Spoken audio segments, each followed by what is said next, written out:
here. Yay! Okay.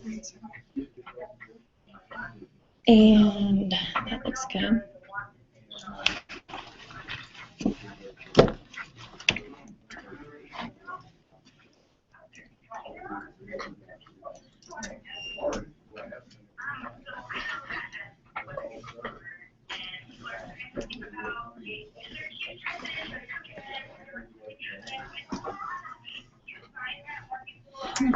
Okay, and then feel free to check in. Should we take a selfie really quick? Yeah, we should. Right, let's do it. The velocity in the back, it's fun. Juicy news about my show. Yeah? Exciting. Yeah. Can't wait to hear about it.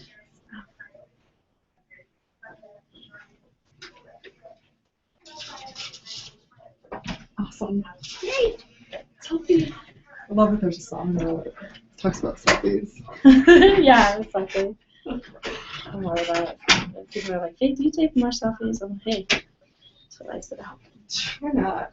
You don't love yourself. You don't love yourself. It's like, if that's what I'm known about.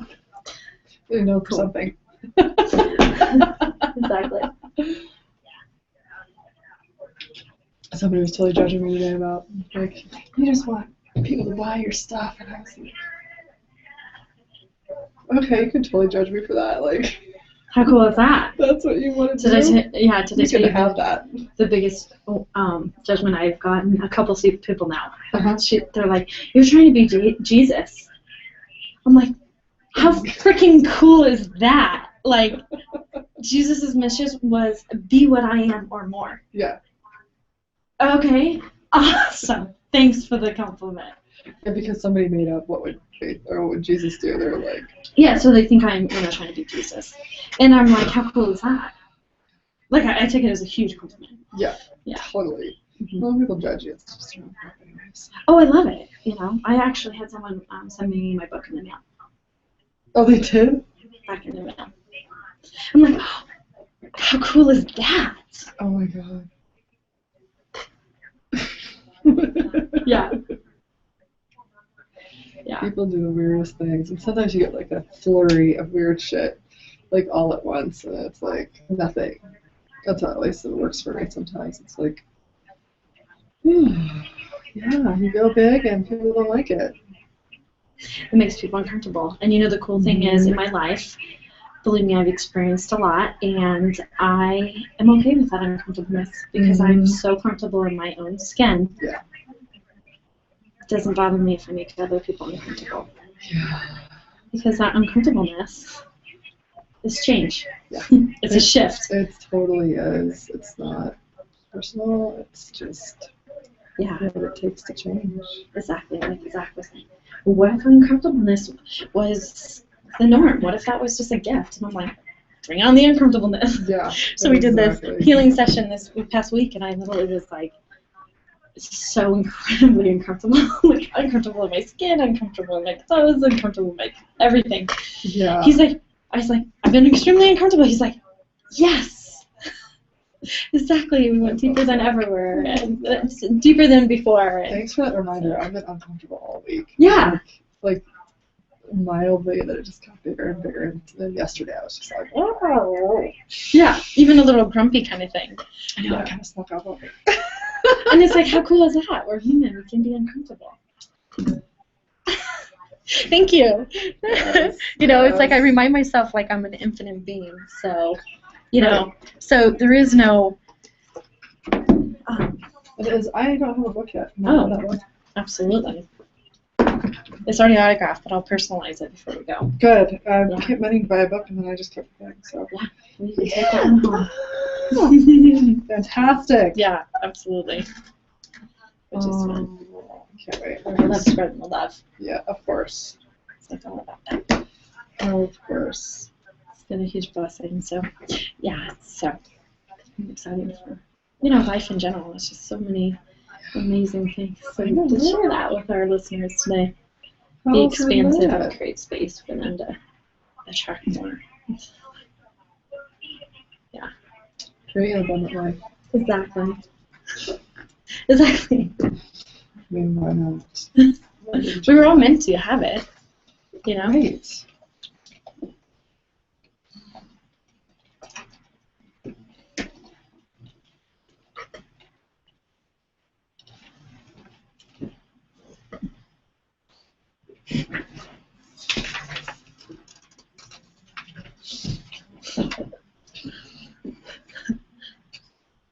And then she's Dave's like, give me a second. You what? Dave's like, let me change that for you, brother. Because that's not one of my songs. Yeah, that's an interesting song.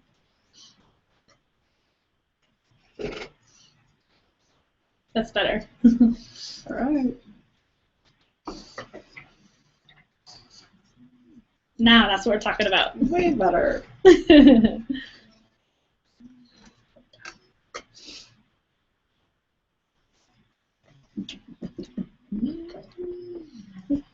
Woo woo. Welcome to What Would Faith Do here on VelocityRadio.fm. So excited. Life is so beautiful. And, there's so many reasons to celebrate. And today is a beautiful example of that. I have one of my favorite people in the whole world here with me, Corey Michelle Johnson. Welcome to the show. Thank you so much, Faith. I'm so excited to be here with you live in the studio. It's so awesome. This is actually the second time you've been on my show.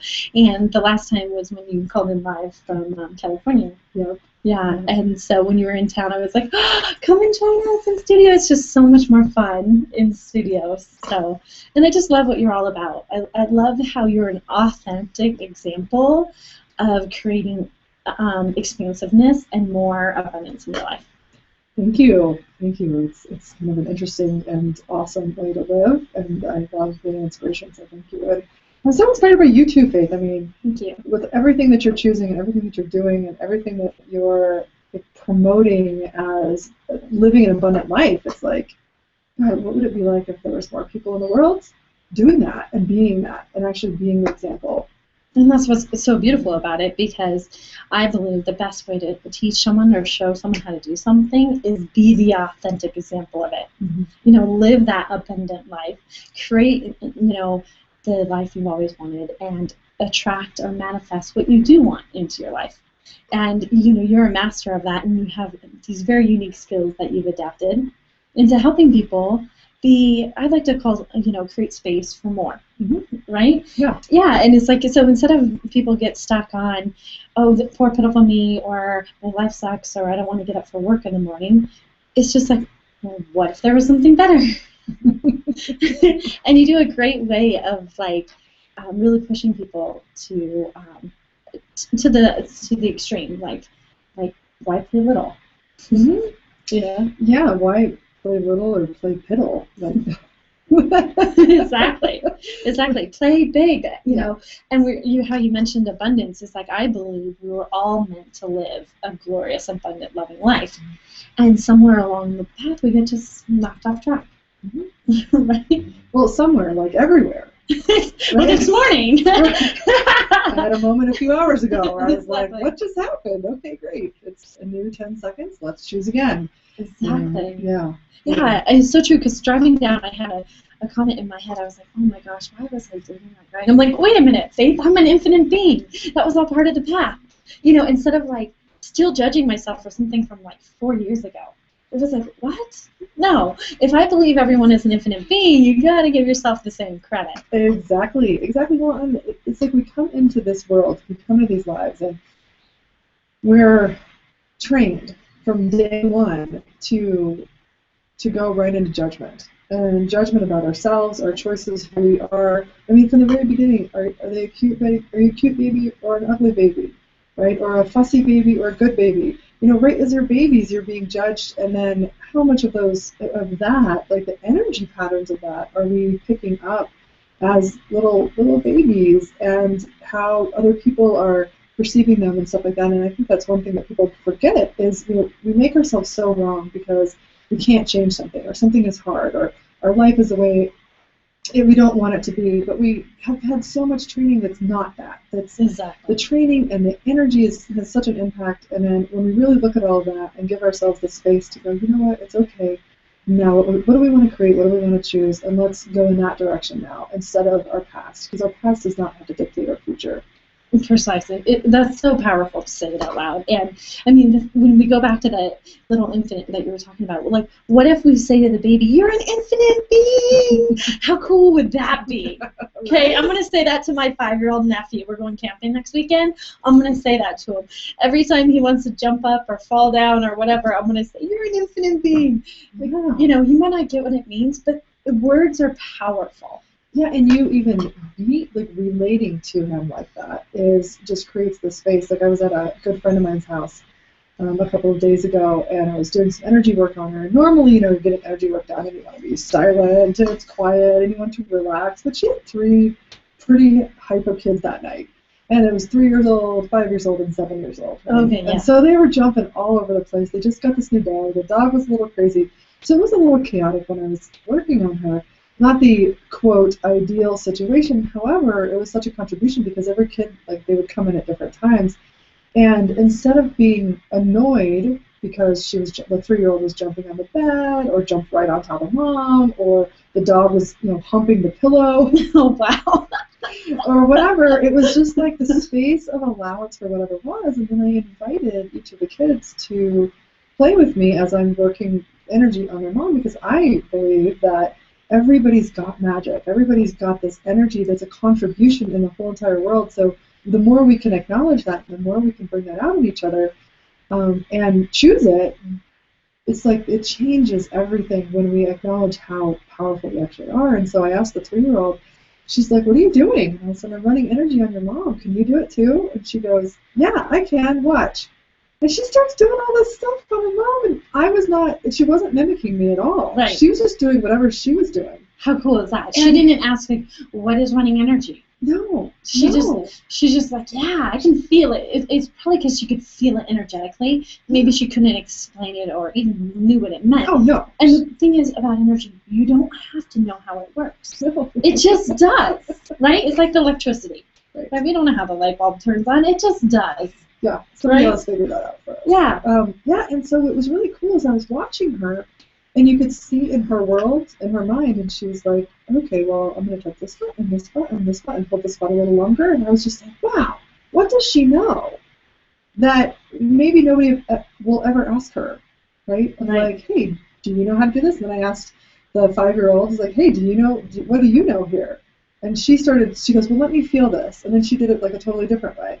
And then the 7-year-old, he's like, "Well, I can run soccer."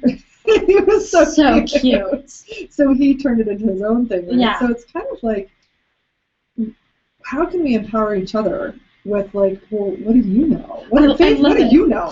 I love it. Yeah. It's like, what do I know? And it's so cool with those kids. Can you imagine now, instead of playing house, they might play energy work on each other? Oh gosh, who knows what could happen? How powerful is that? Mm-hmm. Like, just to tune in, whether they feel it or not, it's still working. Yeah. That is so cool. I love how expansive you created that space for the kids, instead of them having to be quiet or not be involved, how you created it as part of the process. Because that was her everyday, I'm sure, the mom. That was an everyday occurrence for her. There wasn't going to be any peace and quiet. Right.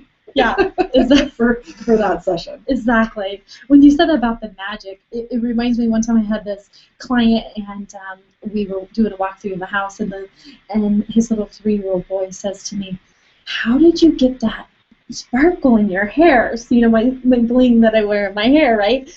The little boy's like, "How did you do that?" And I said, "It's magic." And he goes, "Well, how do you do magic?" Right? And I said, "Well, it's something that you believe in, that you're just not really sure how it happens, but it does." He goes, "No, how do you do magic?" Like, you know, he wanted me to say, "Poof, you do it like this," right? Mm-hmm. And so I was trying to explain to him, magic is something that works on its own, and we just might not know how. Mm-hmm. Kind of like the power of faith. You just believe in something, and poof, it happens. Yeah. You know, for a little 3-year-old, it was a very expansive conversation to have. It is so cool. It's so cool. The questions that I find that kids ask, it's like, how many questions are adults asking? You know, right? We're like, no, we know it all. We should know it all. So we're operating from that space mostly. Right. And then, you know, kids 3 years old, well, why? What's going on? How do you do that? What's over there? What did you do over there? Like, they're so curious, and that's one of the things that I love to open people up to, is being as curious as a kindergartner. Right? Like, if you were as curious as a kindergartner, what could you actually be aware of? What could you know? How could you change things in your life? How much more could you bring in? Because a lot of times I see people, they're like, oh, I have a money problem or something like that, or they're broke, or their business is not going the way they'd like it to, or something like that. And I go, okay, great. So would you be willing to be curious about, how to change that? And they start going, yeah. And so many times they'll find resources, clients, whatever it is they're actually wanting to expand, like within arm's reach. It's not far. But because they weren't even asking any questions about, like, well, how else could I do this, then they won't even see the thing that's right in front of them. Exactly. It's so true, because when you just take a second to have more awareness, it's amazing what appears. It's taking the blinders off. Yeah, and also, I think what's really important for our listeners is not to be attached to getting the answer, right?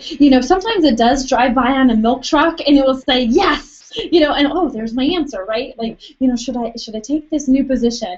And all of a sudden a truck drives by and it has a big yes on it, and you're like, oh, thanks for the answer. But it doesn't always happen like that. It's more energetic and how you feel. Right, you have some tools to help people understand getting the answer. Yeah, and I think that's, thanks for saying that about the answers. It's like when you're looking for the answer, we're trained to look for the right answer, right? So when you're asking questions to find an answer, aka the right answer, then you're also trapping yourself.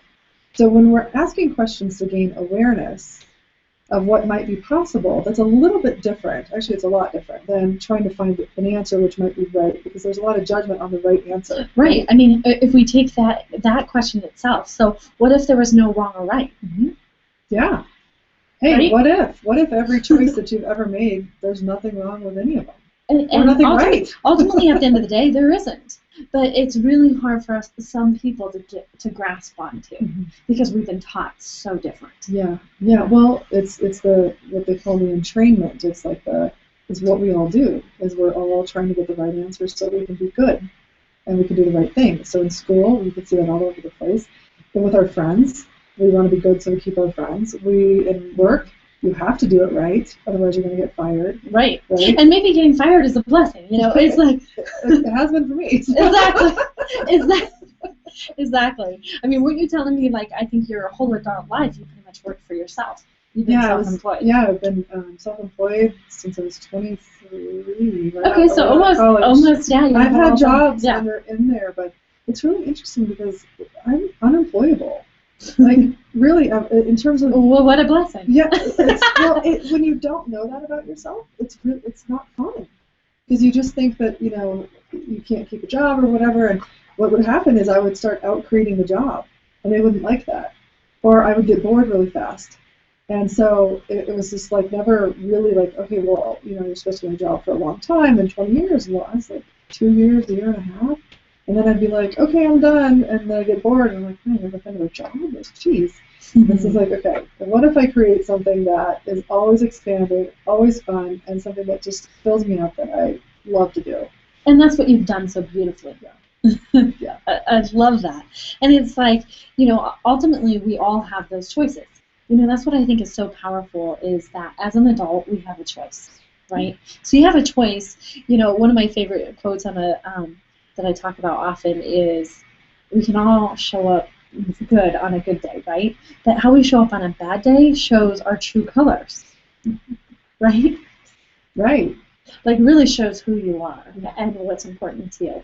And, when we talked about, getting fired or whatever, sometimes it's those uncomfortablenesses, those bold decisions that you have to make that really put you on a totally different path that you were meant to be on. Right? Exactly. In the last corporate job I had was for a nonprofit, and I had gotten accolades. I was, I got a raise. I got highest, whatever.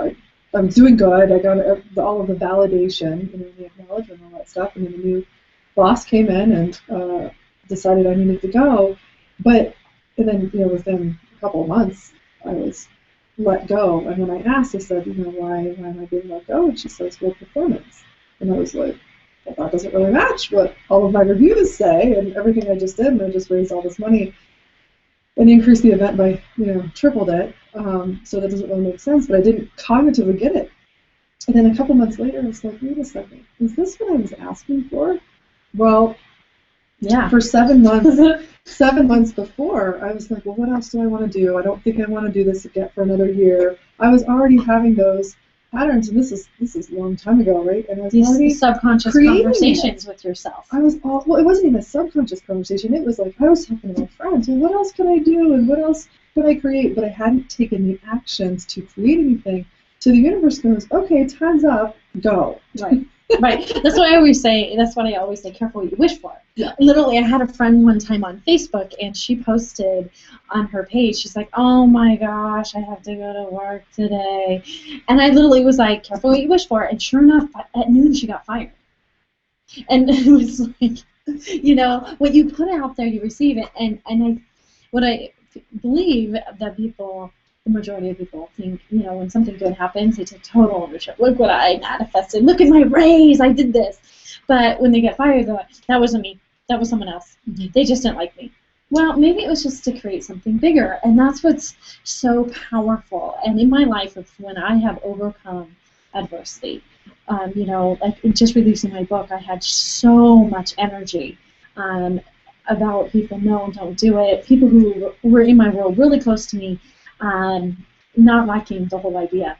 And I'm like, literally, okay, do I do it? Do I not do it? And I had the courage. The most courageous thing in my life is to release my book.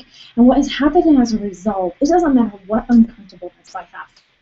It doesn't matter what judgment shows up, right? Because we were talking about that earlier. The more you show up big, the more people challenge that or question it. It's like it either scares them or they want it for themselves or so on and so forth. And so you kind of put this resistance, if you will, right? And it's in that resistance that my saying is, when you persevere through the resistance, it's worth it every time. Mm-hmm. Exactly, that resistance, I have a little, I don't know what you call it, but I think with resistance, right? Yeah, please share. Resistance for me is like going through a waterfall. You can see it coming. You know it's going to be really cold. It's coming down hard on you. And there might be fish dropping down, hitting you on the head while you're walking through it. So you can anticipate it, you feel it, your body feels it. And once you start going through it, when you're under the middle, like a big waterfall, it doesn't feel good.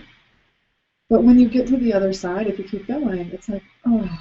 It's so refreshing. And sometimes you don't even know what's on the other side. Yeah, it could be totally magical, right? Right. It could be amazing. Like a fairy tale. And you're exactly right with that resistance. And when I started noticing what that resistance looked like for me, I was like, oh, every time I actually go through it, something amazing happens. And it's like that resistance that's creating something new. Because like you were saying, the uncomfortableness, when you're comfortable, you're stagnant. You're like, You're not moving. But when you're uncomfortable, that's when you're moving, you're growing, you're changing, you're expanding. Exactly. And I think it's actually human nature to want more. Mm-hmm. Right? Yeah, it's human nature to want more, and it's also human nature to be comfortable. Right? So that's why we wish and hope for a lot of stuff, but we want it all really easily. And we don't actually want to have to go through that resistance. Yeah, and in my life, what I've discovered is you don't have to work hard, right? It's not that you have to work hard or put, lots of years in or whatever. What I believe is you just got to take action. Mm-hmm. You got to put in work, like about your unemployment thing, right? Like you weren't taking any action. You were just asking. Mm-hmm. So it's until you take action, do the things start showing up. Right. The example I like to use is if we ask the universe, please send me a pink elephant, and the pink elephant just landed here, we'd be like, oh, shoot, now what do I do, right? Yeah. Right? I don't think Velocity Radio would be very happy either if a pink elephant just landed here. But, you got to take action saying that you're going to put it in there. Mm-hmm. I don't know, buy a permit. I don't know if you need a permit for an elephant. But anyways, buy some hay and allocate, something, some kind of action, even if it's just like calling somebody. How do I get an elephant? Right, some sort of action. Action is key because it's like, even if some people always say, or people always tell me, well, I just want like a truckload of money to show up. I'm going, okay, well, that would be amazing, but truckloads of money usually show up with armed guards. Exactly. So that truckload of money is not really going to be very easy. Is that really what you accessible want, for or do you want, the money in your bank account? Yeah. Right. Or do you want new clients? Or like, and it's not even like do you want, but like it's more like how could more money show up in my life with ease? I love it. Yeah. and that's what's so cool about it is you were just identifying what they were really asking for. Mm-hmm. I believe fear is the same thing. That people's biggest fear is actually what they really want. Mm-hmm. If you just take the fear, people's biggest fear, and change it into a form, it's actually what they're seeking. Yeah, and I also found for myself too, I just found this one recently, when I get annoyed, there's something there for me. Something somebody's doing, and I'm like, and this gal was talking to me about something, and she's going off on how she wants to create this, this magical relationship and this soulmate thing, and I was just really annoyed. I was like, women are just blah, blah, blah. I don't even know what's going on in my head, and I was like, wait a second, I'm getting a little too annoyed for this. There must be something there that I need to look at. And that's kind of how I know. It's like, wait a second. Is it seem like, am I annoyed? Is there some sort of an in my, there's usually something there for you. Yeah, so it's a reflection of where you're at. I love it.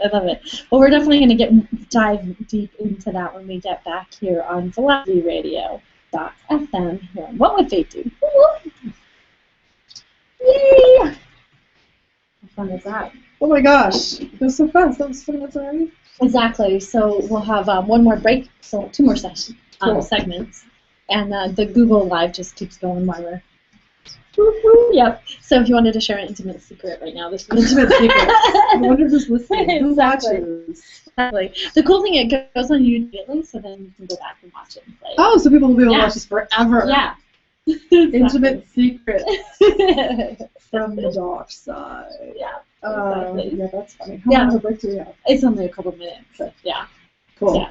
The break is really, yeah, which is fun. Oh Yeah. my goodness. How long are you here? I leave on Sunday. Okay. Yeah, I've been here for weeks already. Awesome. The other people need to be students. Oh, yeah. Hot Springs. Love it. The Hot Springs is just. There's something about the water. Water out there is magical with the hot springs. It's looking up the lake. It's Beautiful. Beautiful. The site. Oh, it's awesome.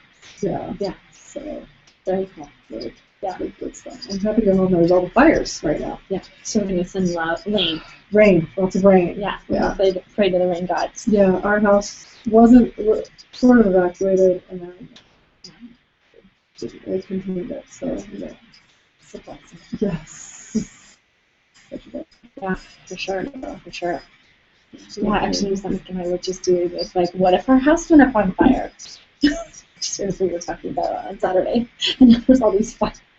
Yeah. It's so interesting. Because we're like, you guys. Yeah, like, seriously, because we were just like, well, what if it wasn't there one day when we came home? Right. Well, I was looking at, like, I was kept getting a hit to get the renter's insurance because I hadn't done it since I moved into my new place. And I knew I needed to do it, but I just hadn't done it. And then a couple other things came in, and I was like, okay, I need to do that. And then on Saturday, when like my roommates were like, We gotta go. we might need to go, and I'm like calling for, insurance. I got it. Like I called in, like because I followed my awareness and I did it right there instead of waiting till I got back. Then you didn't have to do much. Well, they left. I mean, I was here, but I got the insurance. Like it wasn't worked out yet, so. Nice. Yeah, it's amazing how all those things are tied together. Oh, I know, right? Yeah. It's so cool. Sweet.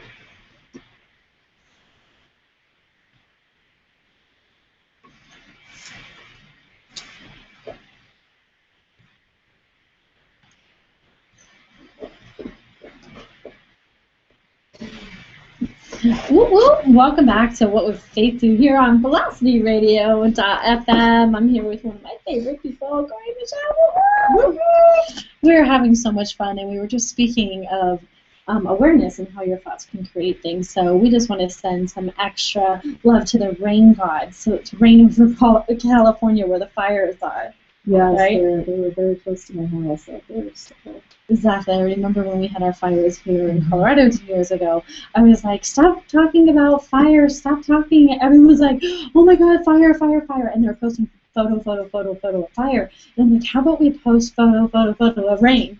Right. And literally, it was the craziest thing. About 2 weeks after the fires were over, we had 2 weeks of rain.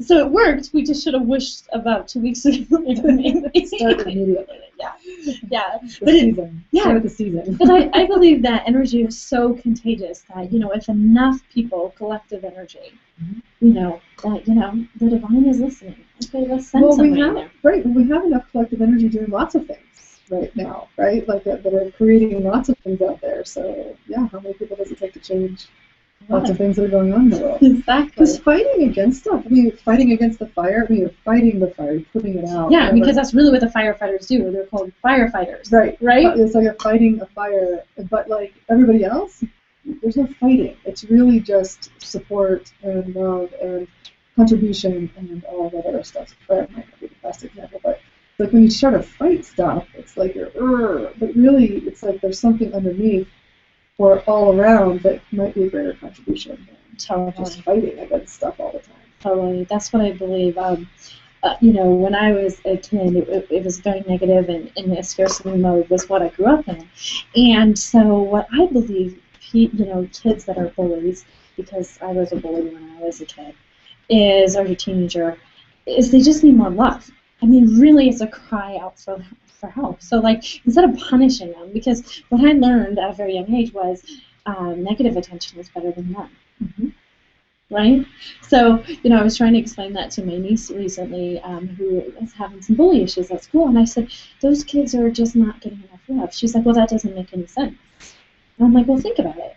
If you're feeling loved at home, so you're not coming to school and being mean to other kids. So the ones coming to school being mean to kids aren't getting enough attention.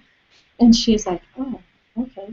I said, so send them love. And she's like, okay. It was totally expansive for her. Like, she was like, the last thing she wanted to do was send a bully love. But if we really did that, it could totally shift. And maybe then we wouldn't need armed guards at our elementary schools.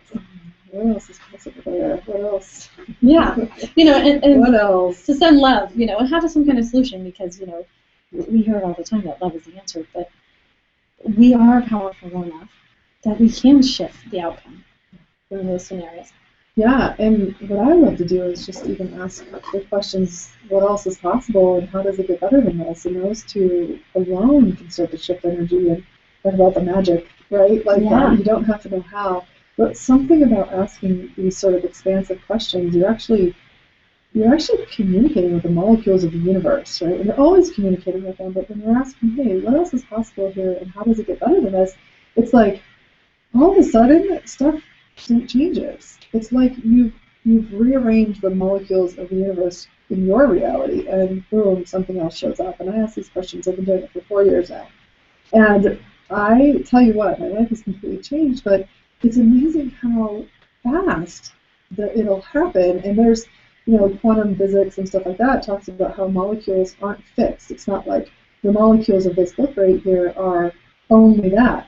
They're vibrating and moving. They're vibrating and moving and all that kind of stuff, but also they are what we've decided they are. Mm-hmm. Right? So this book is what we've decided, what it's created as. Exactly. So, but then we believe. And our bodies are the same way. Your body is what you create, what you believe it is. Yeah, exactly. All your judgments, all your conclusions.